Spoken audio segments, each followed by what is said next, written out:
So the impetus for this study was to determine whether obesity has any sort of effect on long-term outcomes after donor nephrectomy.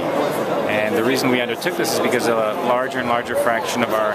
donor population is overweight and obese, and there's a known association between obesity and renal dysfunction. In addition, a lot of these donors, once they've donated the kidney, they are not really followed in a close, in a close sort of medical interval, and it's not really sure what happens. So we have a very large donor database at UCSF, and we decided we were going to look at these factors in more detail. So we recruited donors who were out anywhere between 5 and 20 years from donation, and brought them back, did blood tests, anthropomorphic studies, and GFR measurements to see what would happen. And what we found was actually very, very interesting, and I think it's best shown in this graph here, that even though their renal function remained relatively stable, irrespective of their BMI,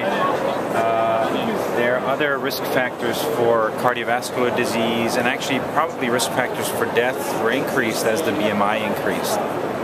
We saw more hypertension, we saw more, their diastolic and systolic blood pressure measurements were higher during our exam, and some of the markers of increased mortality such as cystatin C and Framingham risk scores and so forth were slightly elevated in the patients who had a higher BMI. So I think it suggested to us that they can still be used as donors, but I think there has to be more care taken to their post-operative follow-up to make sure that all their